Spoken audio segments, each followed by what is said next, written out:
Good afternoon, everyone, and welcome to the Kansas City Zoo and our California Sea Lion Splash. My name is Alex, and I'll be talking to you guys from the side of the pool today. But, of course, I'm not the star of the show this afternoon. The stars of our show are our wonderful sea lions and their fabulous trainers. So what do you say, crowd? Let's give them a big round of applause to start them all off. Hey, Brittany, she's over here. Hey, Brittany, she's next to the ramp. Hi, son. Now, all of our California sea lions in the pool today in the wild can be found in the Pacific Ocean. From Mexico on up to British Columbia, Canada, sea lions live out in those beaches. Now, out in those areas, there are a few imposters, though. And that imposter, primarily, is known as the seal. Fortunately for us and for our sea lions, there are a few differences between the two species. The first difference between seals and sea lions can be found in how they move through the water. So as our sea lions glide through the water, you'll notice they use their long and powerful front flippers. Now our first sea lion, who's not quite in the water yet, but is over there training with Brittany, is named Debbie. Debbie is a very friendly California sea lion, some days more than others. But you'll see some very awesome behaviors out of her, namely some flights of fancy. Let's see this. Nicely done, Debbie. Using those very powerful front flippers, she sends herself out of the water, nearly 6 feet high. Now, of course, seals, when swimming, will use their rear flippers to move through the water. Very nicely done, like an aquatic butterfly she is. Now, the second difference between seals and sea lions has to do with those floppy things on the sides of all of your heads. So everyone around the pool, I'm going to need you to touch your ears. Very great job. Just like you humans, our California sea lions have external ear flaps. Now, for a little description, that means parts of their ears are found on the outsides of their heads. Now, the third and final difference between seals and sea lions has to do with how they move out of the water. Now, joining us over here to the left is a very small, sassy sea lion named Tamale. Tamale's a little bit different looking than Debbie because Tamale has bronze-colored fur. And also she has a magnificent voice, perfect for yelling. And you guys might get a chance to hear that today. Now she'll be training with her very own Brittany, which is pretty great, because our sea lions do training 3 times a day. But we'll talk about that a little bit later. But let's go back into that third difference between seals and sea lions. And once again, that's how they move through the water. Or through the land, I mean. Nailed it, Brittany. Alright, so as our sea lions run on the edge of the pool, you'll notice they'll rotate their rear flippers forward. This allows them to run on all fours like a dog or a cat. Seals, however, do things a little bit different. What a bunch of seal impressions. What do you say? Let's give it up for our seal impersonating sea lions. Like a bunch of Sammy Davis Juniors in there. Then you guys may notice a very small, very adorable California sea lion on the far side of the pool behind the island. That is Luna. Luna is training with Amy, and she is one of our 4 California sea lions rescued from the wild. Now, Luna and Pepper, the California sea lion who may be found hiding under the water, were both rescued not more than a year ago. They had been found completely malnourished the first time they were rescued, and completely dehydrated. After being rescued, rehabilitated, and sent back out into the wild, they were found, once again, completely malnourished and dehydrated. So Pepper and Luna, it was determined that there was something going on out in the wild that wasn't sustaining them. And a lot of sea lions have been found in such condition, lending us the idea that this may be an environmental issue and not necessarily something wrong with the individual sea lions. So we decided to bring Pepper and Luna on into the Kansas City Zoo where they can find a nice, safe home until we can figure out what's going on out there in the environment and how we can help them out.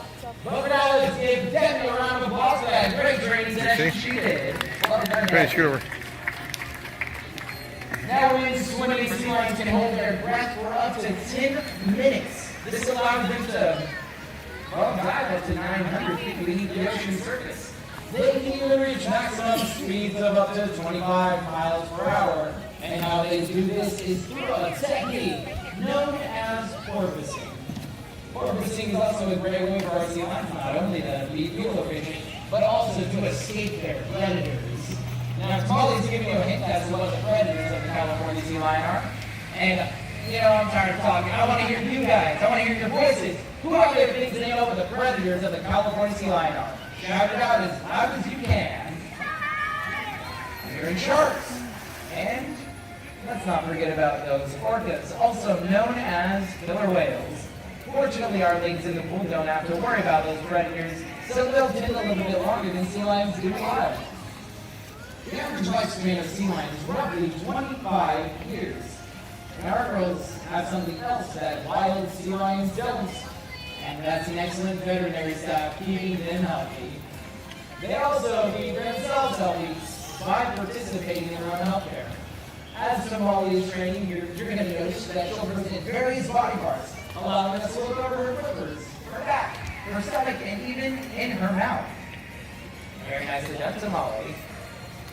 Some of our sea lions are even trained for more complex medical behaviors that include blood draws, radiographs, injections, and even eye drops. So you guys out there may be wondering how we train behaviors such as these. Well, that's right, Tamale, it is something to shout about, and that is positive reinforcement.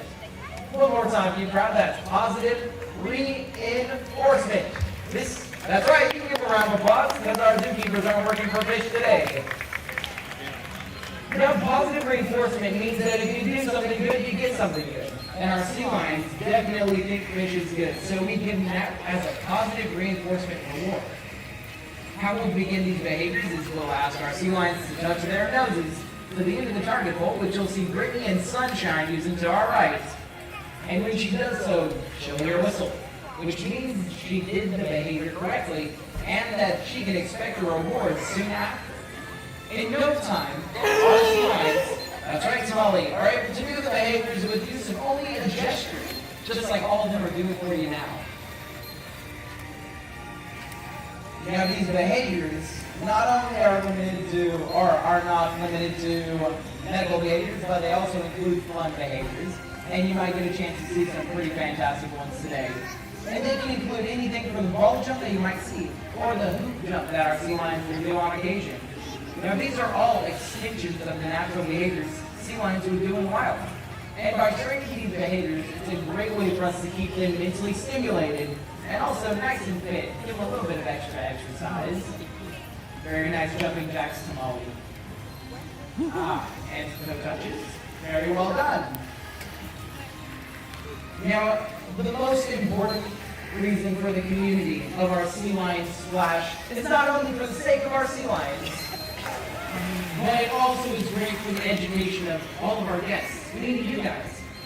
Now, our sea lion ambassadors take very seriously their job as such, and by training these behaviors, we can teach you all about, well, how to save many animals in the wild. A great way to do that in a very simple way is simply by recycling. By preventing trash from ending up in the oceans, by preventing trash from ending up in the oceans, we can help save many animals, such as the sea lion, by preventing them from being entangled or ensnared in trash, and if you keep them from ingesting it. So by throwing the right receptacle or the right items into the right receptacle, you can help save many animals in the wild, easy as can be. Another great way to help our sea lions out, if you guys are big fish eaters just like them, make sure you download the Seafood Watch app to your smartphones. This is a free app that lets you guys know which fish are most sustainable based on how they're caught and where they're caught. So once again, you grab a Sustainable Seafood Watch card or download the free application to your smartphones. You guys can sustain seafood just like our sea lions, and you can join the millions of people who are already eating sustainable seafood and helping save the environment. Now it looks like our girls are going to be training for just a bit longer, so if you want to watch Sunshine and Tamale train, and Delilah will be joining us in just a few moments. We ask that you stick around.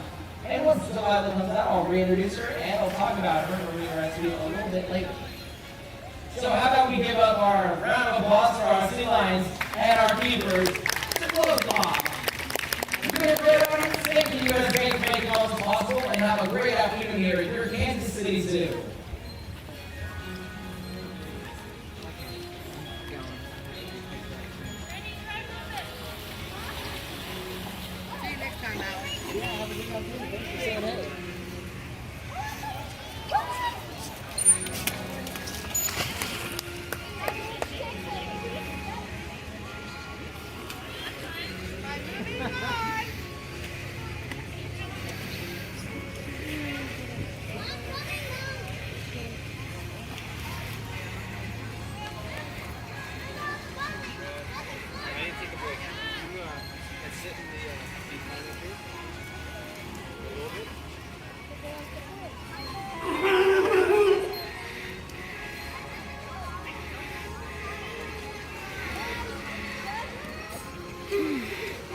Tamale station!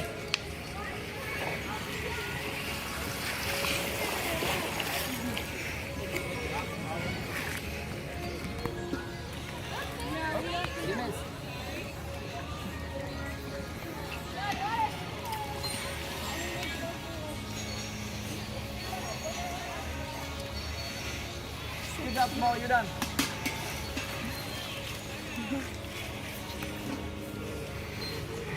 Brittany incoming.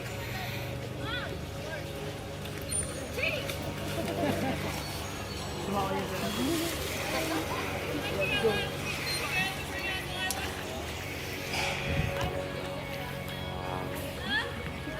Yeah, so she'll steal the target calls from either of sea lions and beavers. And then she'll take it to the middle of the pool, and then she'll hide it from us. Good job, Sunshine, you're done.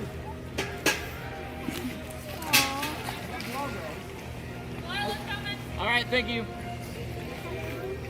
We have 6 sea lions.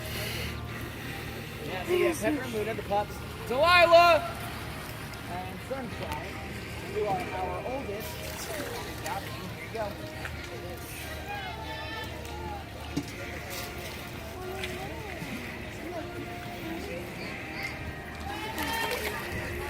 You went that way. She's surface, you can call it.